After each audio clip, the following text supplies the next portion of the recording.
ಧಾನೆ ರಘೋಣ ಬರ್ತಿ ಗಾಡಿ ದಪ್ಲೆ ಮಾರ್ಯಾರೆ ಗಾಡಿ ದಪ್ಲೆ ಅಯ್ಯೋ ಗಾಡಿ ದಪ್ಲೆ ರಘೋಣ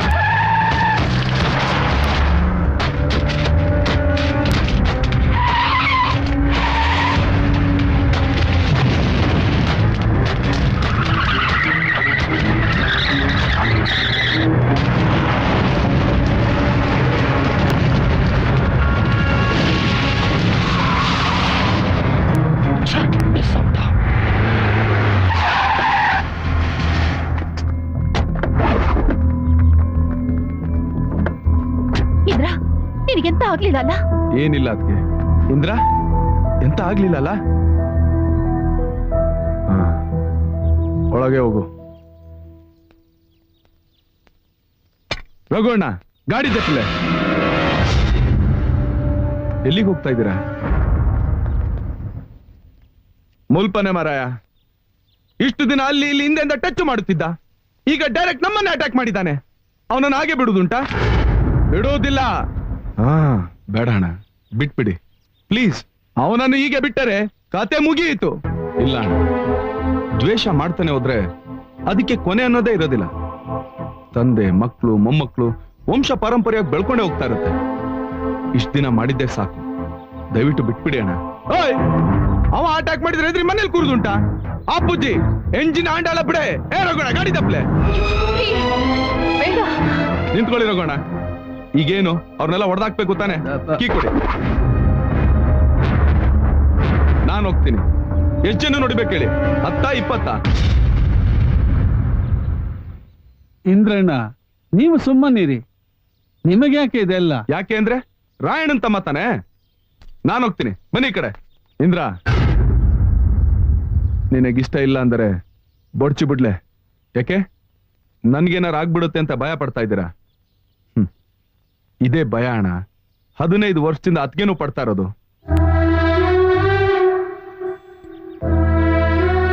ನನ್ನನ್ನೇನೋ ಆ ಊರು ಈ ಊರು ಫಾರಿನ್ ಅಂತ ಓದೋ ನೆಪದಲ್ಲಿ ದೂರ ಇಟ್ಬಿಟ್ರಿ. ಆದ್ರೆ ಅದಕ್ಕೆ ಒಂದೇ ಒಂದಿನ ನೆಮ್ಮದಿಯಾಗಿ ನಿದ್ದೆ ಮಾಡಿದಾರ?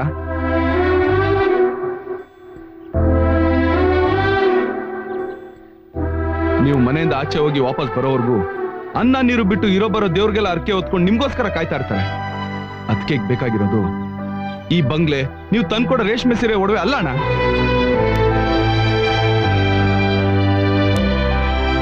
ರಘೋಣ, ನಿಮಗ್ ವಯಸ್ಸಿಗೆ ಬಂದಿರೋ ಒಬ್ಳು ಮಗಳಿರ್ಬೇಕಲ್ಲ, ಅವಳ ಜೀವನದ ಬಗ್ಗೆ ಏನಾರು ಯೋಚನೆ ಮಾಡಿದಿರಾ? ಅದಕ್ಕೆ ನಾನ್ಯಾಕೆ ಮಂಡೆ ಬಿಸಿ ಮಾಡಿಕೊಳ್ಳಲಿ? ನಮ್ಮ ಧನಿಕರು ರಾಯಣ್ಣ ಒಳ್ಳೆಯರು, ಅವ್ರು ನೋಡಿಕೊಳ್ತಾರೆ. ಕೇಳಿದ್ರಣ್ಣ, ನೀವಿದ್ದೀರಾ ಅಂತ ಒಂದೇ ಒಂದು ನಂಬಿಕೆ ಮೇಲೆ ಎಲ್ರೂ ಬದುಕ್ತಾ ಇದೀವಿ. ನಿಮಗೆ ಹೇಗೆ ಜನಗಳು ಬೇಕೋ ಹಾಗೆ ನಮಗ್ ನೀವು ಬೇಕಣ್ಣ.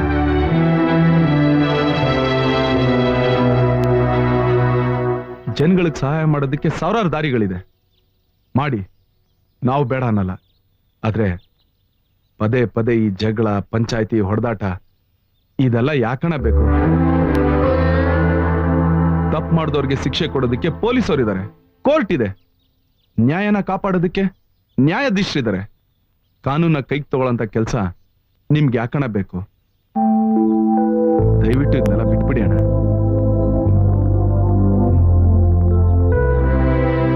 ಇಷ್ಟ್ರ ಮೇಲೂ ನಿಮ್ಗೆ ಹೋಗ್ಬೇಕು ಅನ್ನೋ ಆಗಿದ್ರೆ ನಿಮ್ ಇಷ್ಟ ಅಣ್ಣ, ನಿಮ್ಗೆ ಹೇಗ್ ಬೇಕೋ ಹಾಗೆ ಮಾಡಿ. ಆದ್ರೆ ಒಂದು, ನೀವ್ ಹಿಂತಿರುಗಿ ಬರೋ ಅಷ್ಟರಲ್ಲಿ ಈ ಮನೇಲಿ ಯಾರೊಬ್ರು ಜೀವಂತವಾಗಿರಲ್ಲ.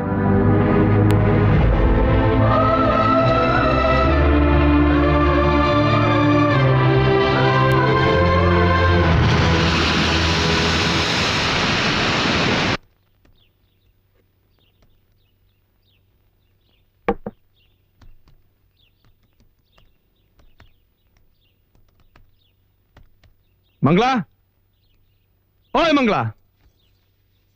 ಎಂತ? ಅವ ಮಂಜುನಾಥ ಬಂದ್ರೆ ಅವನ ಹತ್ರ ಬೋಟ್ ವಿಷಯ ಮಾತಾಡ್ಲಿಕ್ಕುಂಟು. ಏನಾಯ್ತು ಅಂತ ಕೇಳಬೇಕು. ಸರಿ.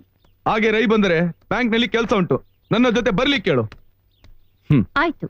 ನಾನು ಆಗ್ಲೇ ಬ್ಯಾಂಕ್ ಫೋನ್ ಮಾಡಿದ್ದೀನಿ, ನೀವೇನಲ್ಲಿಗೆ ಹೋಗ್ಬೇಕಾಗಿಲ್ಲ, ಅವರೇ ಇಲ್ಲಿಗೆ ಬರ್ತಾರಂತೆ. ಇವತ್ತು ಮುತ್ತಪ್ಪ ಬಂದರೆ ಬೆಂಗಳೂರಿಗೆ ಲೋಡ್ ಕಳಿಸ್ಲಿಕ್ಕುಂಟು, ಅವನನ್ನು ಬೀಚ್ ಹತ್ರ ಬರ್ಲಿಕ್ಕೆ ಫೋನ್ ಮಾಡಿ ಹೇಳು. ನಾನು ಆಗ್ಲೇ ಹೇಳಾಯ್ತು, ಅವ್ರು ಆಲ್ರೆಡಿ ಬೀಚ್ ಹತ್ರ ಕಾಯ್ತಾ ಇದ್ದಾರೆ. ಓಯ್, ಎಲ್ಲ ಕೆಲಸ ನೀನೇ ಮಾಡಿದ್ರೆ ನಾನೆಂತ ಮಾಡುವುದು? ಆರಾಮಾಗಿ ಮನೇಲಿ ರೆಸ್ಟ್ ತಗೊಳ್ಳೋಣ. ಓ, ರೆಸ್ಟು?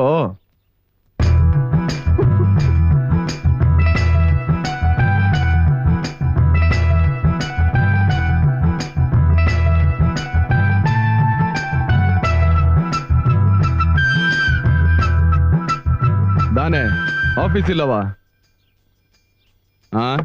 ಇವತ್ತು ಸಂಡೇ ರಜಾ. ಓಹೋ, ನಿಮಗೆ ಸಂಡೇ ಕೂಡ ರಜಾ ಉಂಟಾ?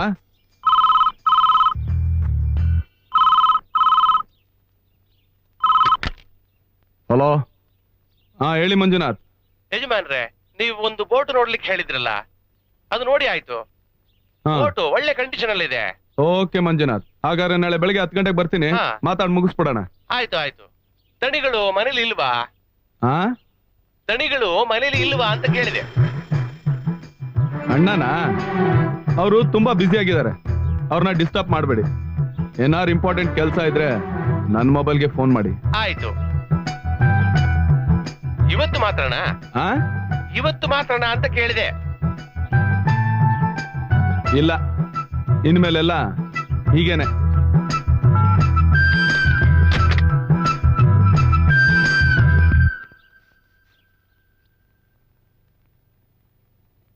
This is our chemical factory.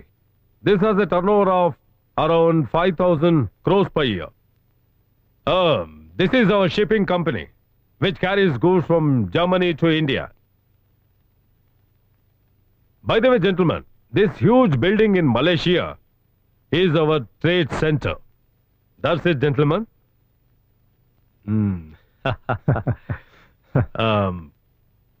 Kishore sir, ನಮ್ಮ ಕಂಪನಿಗಳನ್ನೆಲ್ಲ ಅವ್ರು ನೋಡ್ಬೇಕು ಅಂದ್ರೆ ತೋರ್ಸೋದಕ್ಕೆ ಏರ್ಪಾಟ್ ಮಾಡಿ.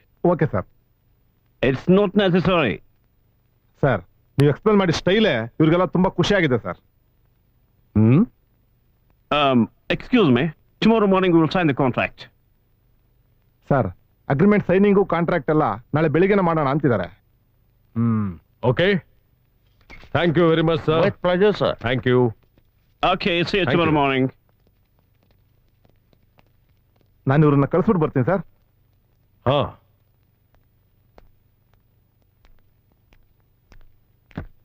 ಸರ್, ನೀವು ಹೇಳಿದಷ್ಟು ಅಮೌಂಟು ಫುಲ್ ರೆಡಿ ಇದೆ. Yes sir.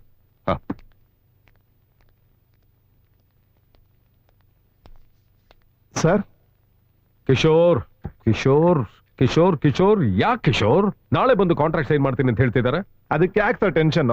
ನಾಳೆ ತಾನೇ. 4,000 ಕೋಟಿ ರೂಪಾಯಿ ಕಾಂಟ್ರಾಕ್ಟ್. ಅದು ಸೈನ್ ಆದ್ರೆ 500 ಕೋಟಿ ನೆಟ್ ಪ್ರಾಫಿಟ್ ಸಿಗುತ್ತೆ. ನಾಳೆ ಬೆಳಿಗ್ಗೆನೆ ಮುಗಿಸ್ಬಿಡೋಣ ಅಂತ ಹೇಳಿದ್ರಲ್ಲ ಸರ್. ಸುಮ್ಮನೆ ದಡ್ಡನ್ ತರ ಮಾತಾಡ್ಬೇಡ. ನಮ್ಮ ಆಪೋಸಿಟ್ ಪಾರ್ಟಿಯವರು ಓವರ್ ನೈಟ್ ಏನಾದ್ರೂ ಟ್ಯಾಕಲ್ ಮಾಡಿ ಕೆಲಸನ ಮುಗಿಸ್ಬಿಟ್ರೆ 500 ಕೋಟಿ ಬಿಟ್ಟು ಹೋಗುತ್ತೆ. ಸರ್, ನಾವು ಅವ್ರನ್ನ ನೋಡ್ಕೊಳ್ಳೋ ರೀತಿ ನೋಡ್ಕೊಂಡ್ರೆ ಬೇರೆಯವ್ರು ಟ್ಯಾಕಲ್ ಮಾಡೋ ಚಾನ್ಸೇ ಇರಲ್ಲ ಸರ್.